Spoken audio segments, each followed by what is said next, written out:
In the name of Allah, the most gracious, the most merciful, and peace be upon you. It's Thursday morning in Pakistan, and this is Asim Munir's de facto Form 47 military rule, day 159. Now let's move on to today's important news, and the first story of the day comes from Adiala jail. Late last night, once again, Bushra Bibi was secretly and quietly taken from there to Al Shifa Eye Hospital, or Al Shifa Eye Hospital, or Al Shifa Trust Eye Hospital is located in Rawalpindi, and its management is mostly in the hands of military generals. That is why Bushra Bibi is repeatedly taken to this hospital, so that no information about her treatment, any interaction with her, any photos, or any kind of evidence can be leaked to the outside. In any case, once again, without informing Bushra Bibi's family, she was shifted from Adiala jail. At the eye hospital, another procedure was performed on her. It should be noted that previously, late at night last month in April, Bushra Bibi was taken in a similar manner and underwent eye surgery for retinal detachment, which is a very painful process for both the patient and the family. Despite the doctor's advice, she was sent back to jail, even though the doctors had said that she needed at least 3 so that her recovery could proceed properly. As you know, the level of care available in jail, the hygiene conditions, the electricity situation, and the state of her cell are all far from ideal. But their advice was not heeded.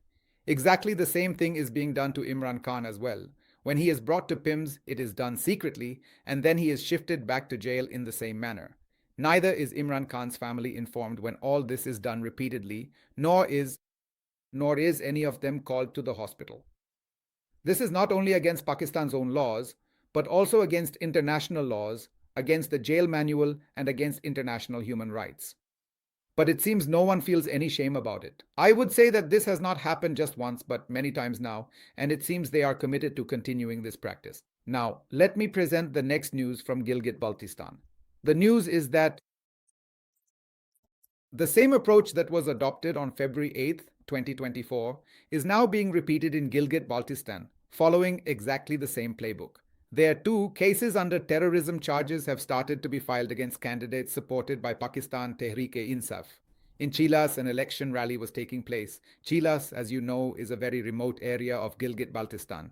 There, the rally of the PTI candidate.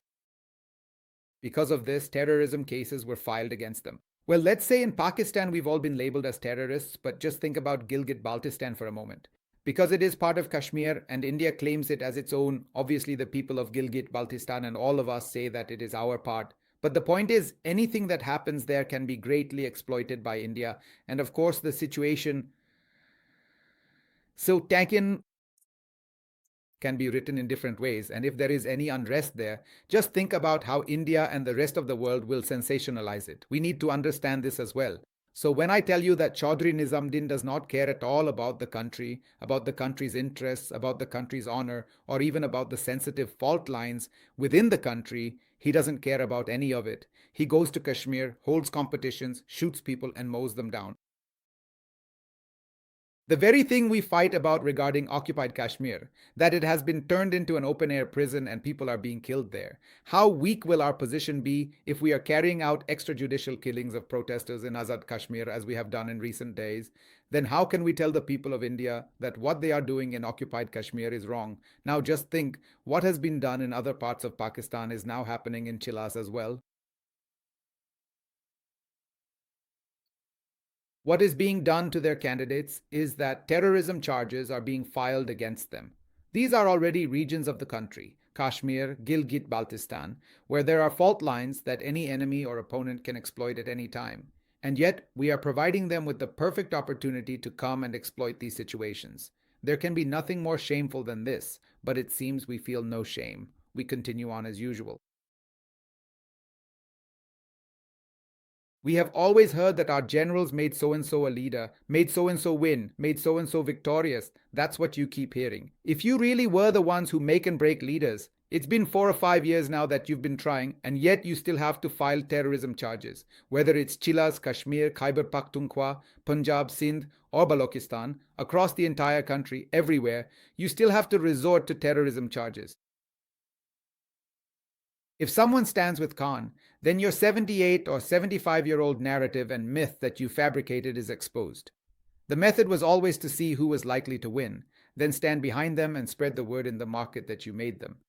Now, if you really can make someone, then go ahead and do it. Why haven't you been able to make anyone in all this time? In fact, you make someone and then break them. First, you made Bilawal Zardari.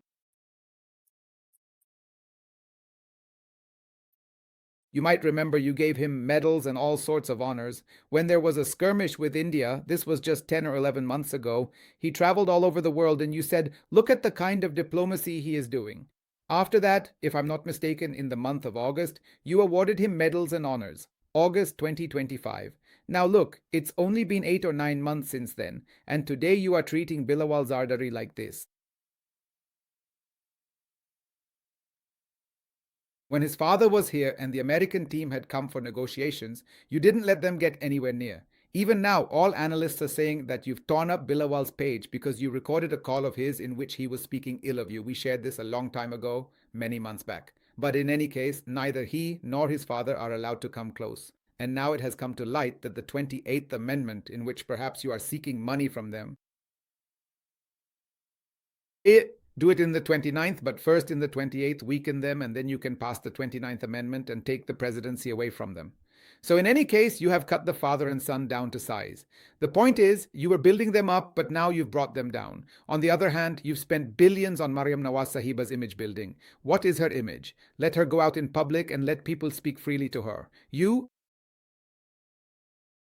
won't be able to record even a minute of conversation anywhere. Go and ask anywhere in Punjab what people think about her. So if you really had the power to make or break someone, then obviously you wouldn't have had to do all this in Gilgit-Baltistan either. You wouldn't have had to file terrorism cases. In reality, all of this was a lie, the image you built up. If Bhutto was so popular, you would step back. When Imran Khan became popular at that time,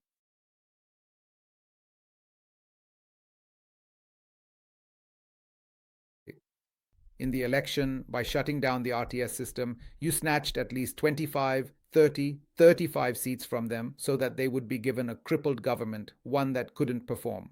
Then you planted your own pawns and stooges in between so you could keep the reins in your own hands.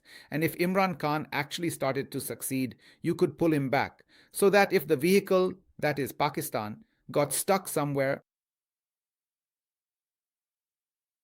you could pull Imran Khan out and put him back on track, put him back on the road, and then you could pull the reins of your donkeys and horses so that everything would be turned upside down. That's exactly what you did in the end. But thank God, even during COVID, among the world's top 3 or 4 economies that performed, the whole world praised the way Pakistan handled the entire crisis. You had planned to remove Imran Khan's government much earlier, but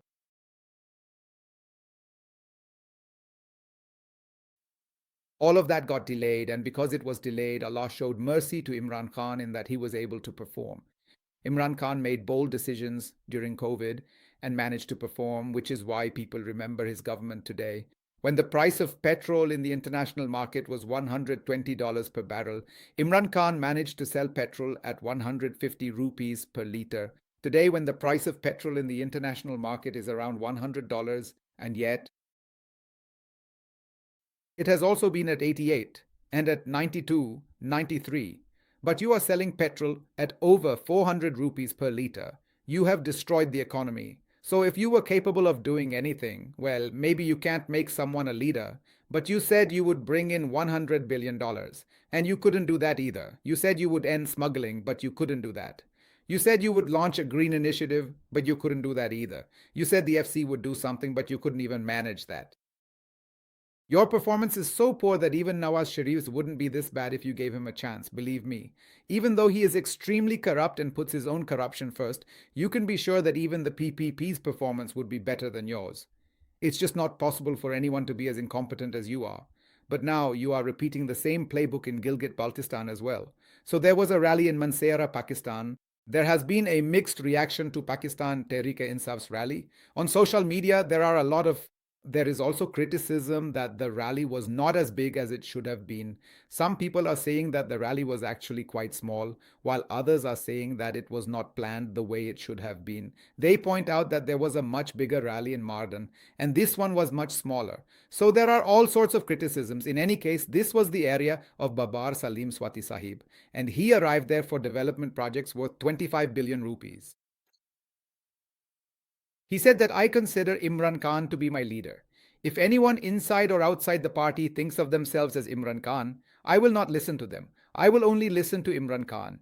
Through Salman Safdar, I sought Imran Khan's permission for the Islamabad march or for shutting down the country, and he instructed me to consult with Mahmud Khan Achakzai and Allama Raja Nasir Abbas. Therefore, I will only do what Imran Khan tells me to do. No one else should become a leader. No one else should be a leader. There is no one else, only Imran Khan. After this, discussion started on social media that since Murad Saeed had tweeted, Sohail Afridi is responding to him and addressing the points he made in his tweet, criticizing him. Now, often it happens that because you don't know the internal situation, you don't know the relationships between party members, you don't know their dimensions, so many times your analysis. But there are things beneath the surface as well. If you don't know the relationship between Sohail Afridi and Murad Saeed, you probably aren't aware that Sohail Afridi considers him his teacher, his president, since Murad Saeed was the president of ISF and even his elder brother. It's simply not possible that Sohail Afridi would use such language for him. I'm not Sohail Afridi's spokesperson, but the criticism you're directing at him is unfair to him. It's just not possible. He can criticize anyone in the world. I'm telling you this with full responsibility. He can criticize anyone, but he could never criticize Murad Saeed. Wherever he has reached today, Murad Saeed has played a very important role in that. He trained him, he gave him political training, he guided him within the party at every. Khan Sahib had also given me this responsibility, just like the responsibility for ISF and the youth wing, which until a short while ago was with our former Chief Minister of Gilgit Baltistan, as you all know, with Khalid Sahib. I also held that responsibility before. During that time, I worked with Sohail Afridi and Meena Khan Afridi, and the extent of Murad Saeed's deep influence on them, or how much control Murad Saeed had. You can't understand their upbringing just through analysis. You can only truly grasp it if you understand the dimensions from within. So, making Murad Saeed controversial for no reason, or trying to create a divide between Murad Saeed and Sohail Afridi, or attempting to make their hearts turn against each other, these things are pointless. As for Sohail Afridi, you know I criticize him daily, like when he led the pen down strike. So, whenever I feel something is wrong, I absolutely criticize Sohail Afridi, but these statements of his are in no way directed at Murad Saeed, nor can they ever be against him, nor could he ever criticize him like that. It's simply not possible. Moving on, whatever Sohail Afridi said, he said. Junaid Akbar said that there has never been a person born who could scare Junaid Akbar, and along with that, so he said that Khan has confidence in Sohail Afridi. When the establishment stooges speak against you, we realize that they are bothered by you. He is addressing Sohail Afridi, saying that when the establishment stooges criticize you, it tells us that you are doing something good. This is Junaid Akbar Khan, who is the president of Pakistan Tehreek-e-Insaf from Khyber Pakhtunkhwa, and this is the statement he made there. You should say that these good social media accounts volunteer day and night for Imran Khan. These are people who have never held a position, nor do they intend to, neither they nor their families. It's not just Fayyaz Shah. There are many young people like him who have never held any position, nor have their families, nor have they benefited in any way. Instead, they are fighting day and night for Imran Khan's cause, for Imran Khan's rights. Fayyaz Shah is one of them. I have a lot of respect for him and all their other companions like them. These are not even the official members of Pakistan Tehreek-e-Insaf's social media team, but their performance and that of many others like them is unparalleled. Their contribution is truly remarkable, and I pay tribute to them for it. The amount of hard work they put in day and night is commendable. They write that, at this time, all those who follow PTI's affairs and before today, the activity that I have been observing, this is the first time that a PTI rally has taken place, and almost all the people who follow PTI, who speak in favor of PTI, the vloggers and everyone else, have ignored this rally. I did not see a single tweet promoting or updating about this rally. The few tweets that did come across my feed were about the hollow speeches made at the rally. The hollow speeches were heavily criticized. This is the first time I have seen PTI supporters on social media. I saw a rally being completely ignored for the first time. I posted 2 critical tweets, and even for that, people hurled abuses saying, "Curse these traitors who sold out Imran Khan. We don't even want to see their faces." For the first time, such intense resentment and distance from PTI's core workers and on social media has been witnessed. People don't want to see their faces. By selling out Imran Khan, maybe they have gained some temporary benefits. They have effectively lost everything. Imran Khan will not be minus, but all these faces will be.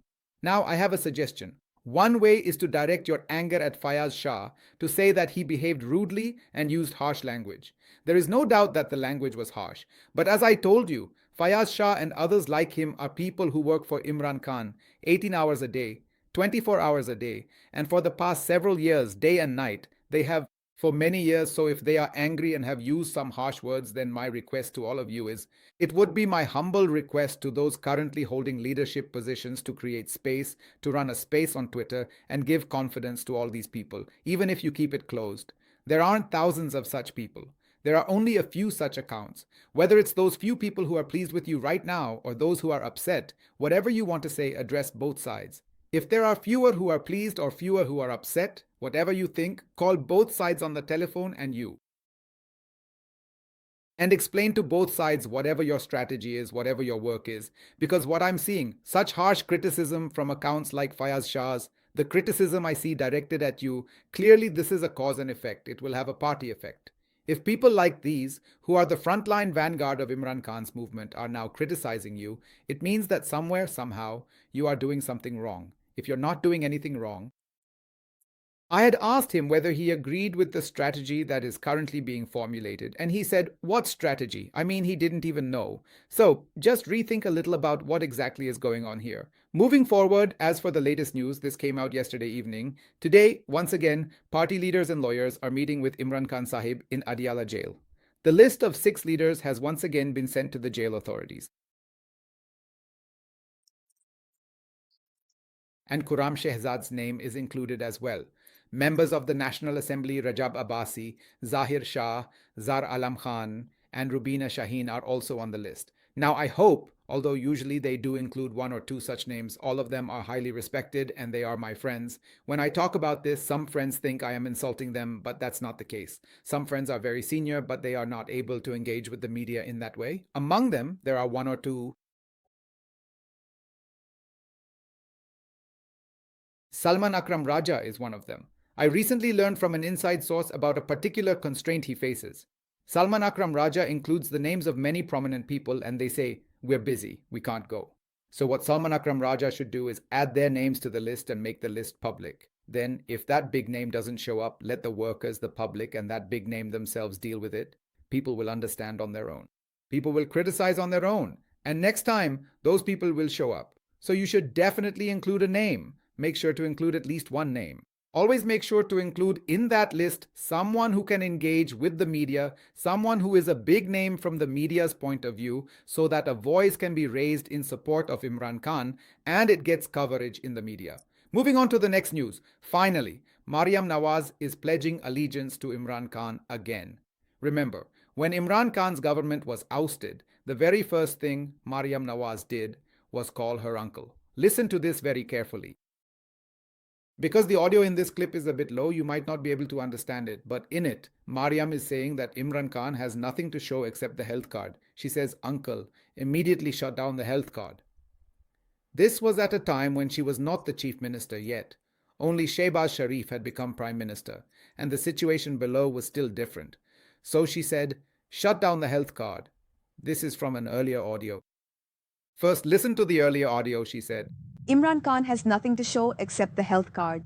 This is a conversation between Shehbaz Sharif and Maryam Nawaz. The audio is unclear, but at the end it is said the insurance policy is not an issue at all. Maryam Nawaz Sharif currently serves as the Chief Minister of Punjab and is a senior leader of the Pakistan Muslim League Nawaz.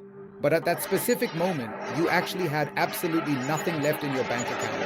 And he was just standing there watching us, but we decided that we didn't want to do that.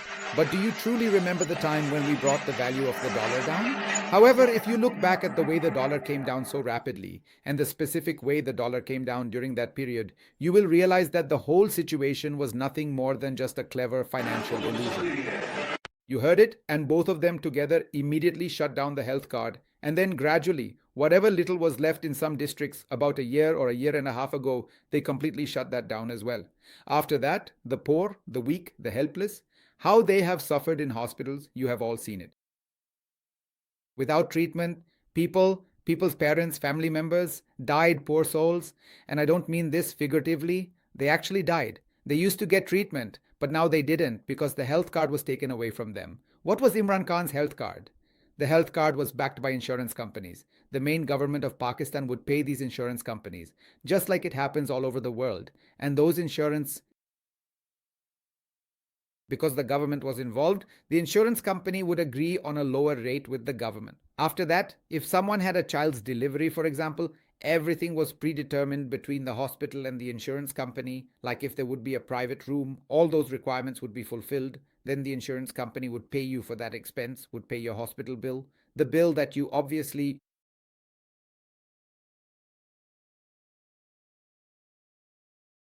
Similarly, if someone needed any kind of kidney treatment, like dialysis, or if they had a kidney stone or any other procedure, all of that was covered. But when the health card was taken away, people became helpless and without support. Now listen carefully. Maryam Nawaz has once again announced that they are bringing back the health insurance policy. It will be a health insurance policy where anyone can get treatment wherever they want. The government had introduced it, and under our government, the health card allowed you to get treatment at National Hospital or at Doctors Hospital in Lahore or at Hamid Latif Hospital. I am mentioning these big, expensive private hospitals. Along with these, there was Adil Hospital and all the other hospitals in Lahore, as well as in other cities. You could go wherever you wanted for treatment. Now the same thing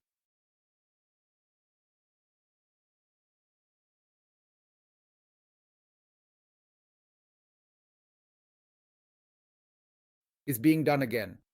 But unfortunately, after causing so much suffering to the poor, the orphans, the needy, the widows, and the helpless, after earning so many curses and making so many lives miserable because people couldn't get treatment in the past 2 or 3 years, now the same Imran Khan era health card will be relaunched in exactly the same way, involving insurance companies and doing everything just as before, but with their own face put on it.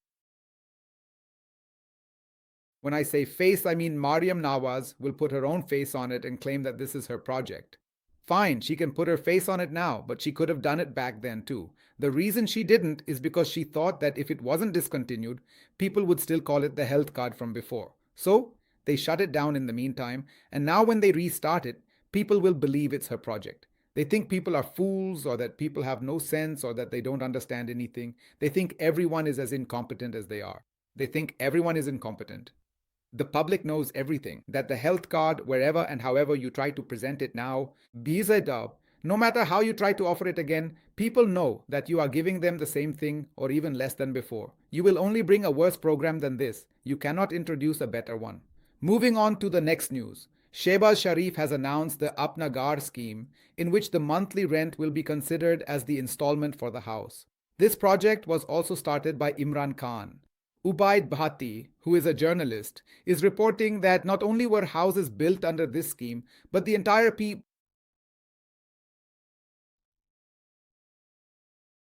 in this scheme, the monthly rent that people pay will go towards the installment, and eventually people will own their own homes without having to pay rent. Many houses have already been built, and even now, a large number of houses, about 90%, are almost complete and just standing there. They are deliberately not completing the final touches, wasting time on purpose, so that when they hand them over later, they can cut the ribbons and make it seem like they built these houses, not Imran Khan. There are thousands of such apartments. They started, then COVID came. I mean, those projects that are almost complete, and if you go on social media, you'll see video footage that journalists present showing that the houses built by Imran Khan have been left empty and are not being given to people. This is so they can take the time they need and later claim that this is also their project. Moving forward, Javed Chaudhry Sahib, you know that until something new, sometimes you don't even get to eat or you can't digest it. So, just a few days ago, he said that there are 190 million mobile phones in Pakistan, and because of that, 180 million units of electricity are used just for charging mobile phones.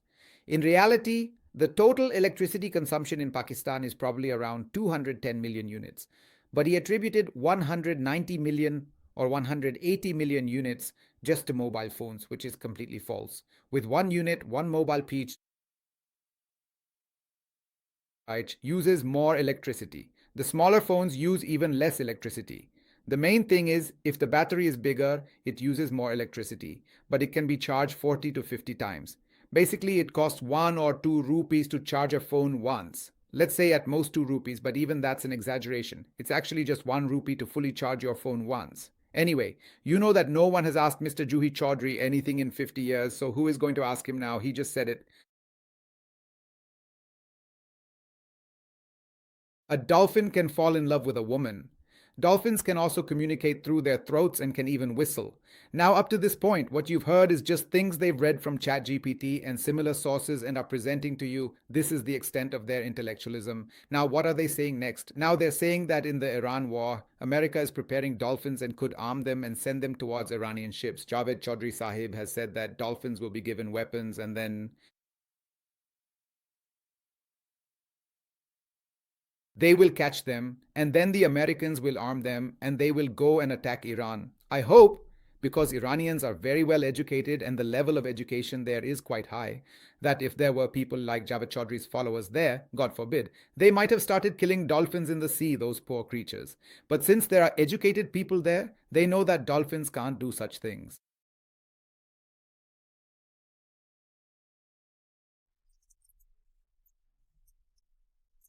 Chaudhry is talking, and there are other people like this in the world, even in America, who keep throwing around such conspiracy theories.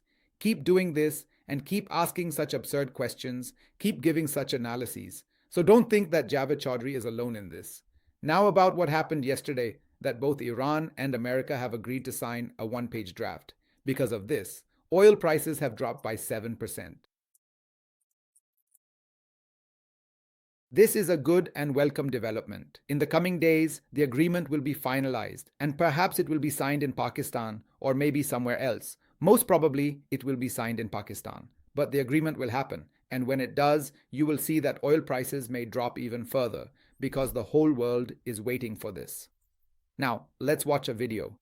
This is the constitution of the poor man. This cart is the constitution for the poor man at one constitution and no one at one constitution. They are breaking it in such a way. This is the only constitution the poor have, and look at how they are breaking it. See for yourself, and from this, you can understand how things are going. On the other hand, in Lahore, the waste management company has sent citizens a bill for 4 months all at once in the very first bill. Yes, now the poor people are crying out, asking why they have to pay a 4-month cleaning bill. This is just like, with apologies, what a king once said, that people should be beaten with shoes while crossing a bridge, and people gathered together. They were saying that people shouldn't be beaten with shoes, but the people insisted that